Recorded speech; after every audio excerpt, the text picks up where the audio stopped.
Good morning, friends and students. So, this is Raj Mahauri from brilliant academy Sausar और आज हम लोग देखने वाले हैं 12th बोर्ड एग्जाम में आने वाला सेक्शन सी, जिसमें ग्रामर पोर्शन होता है और जो आपको 10 नंबर के लिए आता है और बहुत ही ज़्यादा इजी होता है। तो मैं आपको इसकी शॉर्ट ट्रिक्स देने वाला हूँ, जिसे आपको ध्यान से देखना है और समझना है कि क्यों कौन सा आंसर आएगा, और आपको एग्ज़ाम में इन को लिखना है और इजीली 10 मार्क्स लेने हैं। गाइस बस एग्जाम्पल्स में नेम चेंज हो सकते हैं, वर्ड चेंज हो सकते हैं, लेकिन आपको यही चीज़ फिलअप करनी है। तो आप इन्हें ध्यान से देखें कि कब कहाँ कौन सा ऑप्शन चूज़ किया जाता है और इन्हें कैसे एक फॉर्म से दूसरे फॉर्म में बदला जाता है। यस, सो चलिए लेट्स स्टार्ट, ज़्यादा समय ना लेते हुए। सो फर्स्ट एग्जाम्पल आपके लिए है work hard lest you fill in the blanks और फेल। यहाँ आपको ऑप्शन है शुड, बिल और कैन। मोस्टली लोग यहाँ क्या करते हैं, बिल चूज करते हैं, लेकिन गाइज नहीं। आपको क्या देखना है कि जहाँ भी किसी सेंटेंस में लेस्ट दिखा आपको और ऑप्शन में आपको शुड दिया है, तो बिना कुछ सोचे आपको क्या चूज करना है, वहाँ पर शुड। यस, क्योंकि लेस्ट के साथ हमेशा शुड आता है।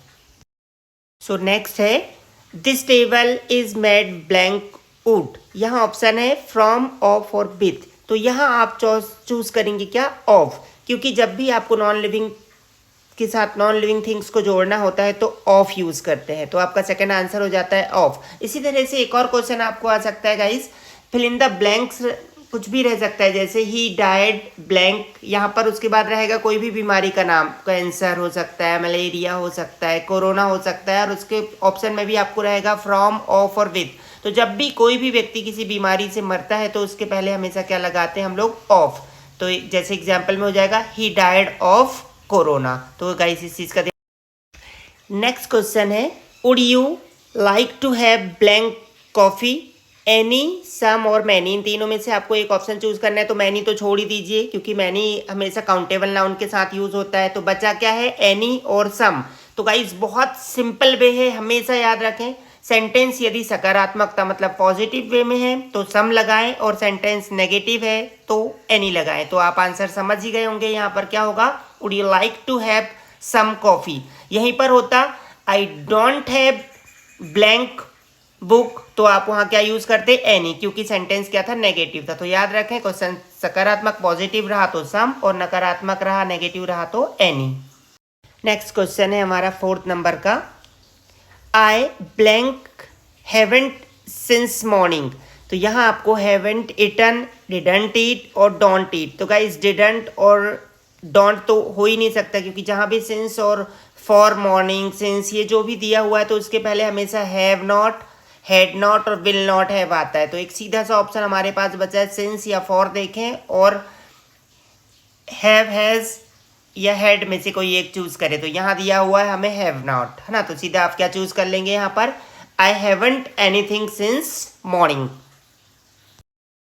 नेक्स्ट मीन्स 5th है where is blank book that I gave you yesterday. यहाँ पर आपको आर्टिकल चूज करना है ए एन द में से। यस, तो देखें क्या चूज करना है हमें यहाँ, द। और क्यों चूज करना है द यहाँ हमें, क्योंकि हम लोग उस बुक की बात कर रहे हैं जिसका जिक्र पहले किया जा चुका है। यहीं पर यदि मान लीजिए केवल होता आई ब्लैंक बुक, तो आई हैव ब्लैंक बुक, तो यहाँ क्या होता आ बुक। लेकिन यहाँ आप लगाएंगे क्या, द, क्यों, क्योंकि उस बुक के बारे में पहले भी चर्चा किया जा चुका है। और यदि मैं आपको पहले भी बता चुका हूँ इस ए एन द को शॉर्टली कैसे यूज करना है, यदि आपका प्रोनाउंसिएशन आ से लेके आहा तक स्टार्ट हो रहा है तो एन लगाना है, यदि नहीं हो रहा है तो ए लगाना है, और कोई यूनिक चीज़ है तो द लगाना है, या पर कोई ऐसी चीज़ जिसका जिक्र पहले किया जा चुका है और वही चीज़ बार बार सेंटेंस में आ रही है, तो उसके सामने आप लगाएंगे हमेशा the. Okay. 6 fill in the blanks है हमारा, walk carefully blank you will fall down. मत मीन्स प्रॉपर चलो, नहीं तो आप गिर जाओगे। अब नहीं तो के लिए यहाँ बट भी नहीं है और एंड भी नहीं, तो क्या बचता है, एल्स, या तो आप गिर जाओगे। तो इस तरह से यहाँ आप यहाँ क्या चूज करेंगे, एल्स। तो यहाँ गाइस आपको मीनिंग निकालना है फिर यूज करना है, क्योंकि बट मतलब होता है परंतु आप गिर जाओगे, बोलेंगे नहीं, और आप गिर जाओगे नहीं बोलेंगे, तो क्या बचता है, या तो आप गिर जाओगे। तो क्या होगा, walk carefully else you will fall down. अब हम इसके बाद जो क्वेश्चन है 7 नंबर का, डू एज डायरेक्टेड, इसे कंजक्शन कहा जाता है, जिसका मैंने आपको एक डिटेल वीडियो अपने YouTube channel brilliant academy saucer में डाल रखा है, क्योंकि गाइस इसे एकदम से ऐसे तो नहीं समझा जा सकता कि 5 मिनट की वीडियो में मैं आपको डायरेक्ट समझा दूँ। फिर भी मैंने इनके आंसर्स नीचे दिए हुए हैं, आप अपने विवेक से समझ सकें तो बहुत अच्छी बात है। और मैंने अपने आगे इन्हें एक्सप्लेन करने की भी कोशिश की है, लेकिन फिर भी आपको इसे अच्छे से समझना है तो आप मेरे यूट्यूब चैनल पे जाके कंजक्शन वाले पोर्शन को ध्यान से देख लें और इन्हें बहुत इजीली समझ लें। Thank you guys.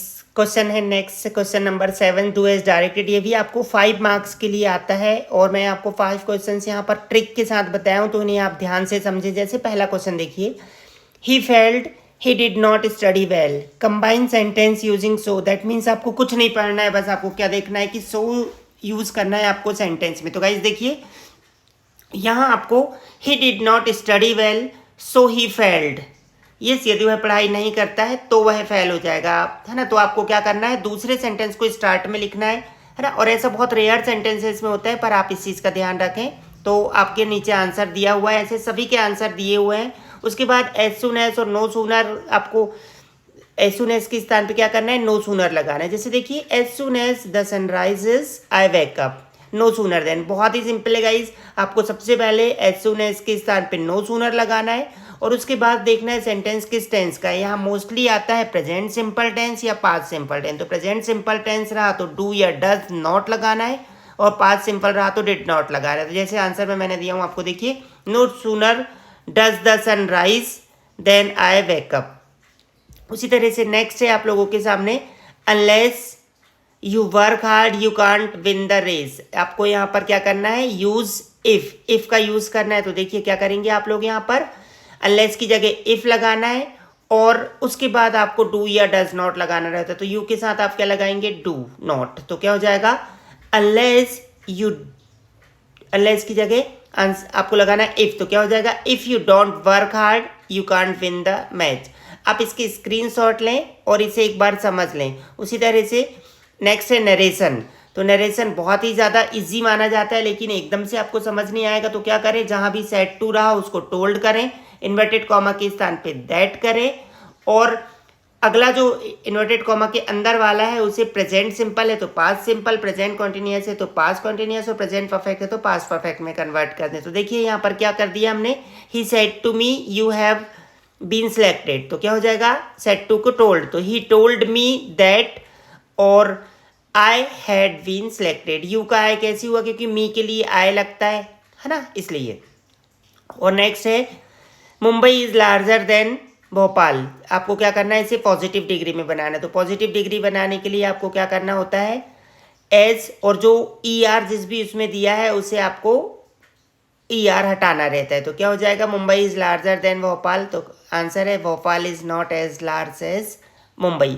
तो यहाँ आप इसके आंसर डायरेक्ट देख लें और इसी तरह के क्वेश्चन आपको आने वाले हैं तो उन्हें समझ लें और इसकी प्रैक्टिस करें। तो इस तरह से गाइज ये आपके 10 नंबर हैं जो कि बिल्कुल अचूक हैं। आप इन्हें प्रॉपर देखें, समझें और प्रैक्टिस करें। Thank you, best of luck.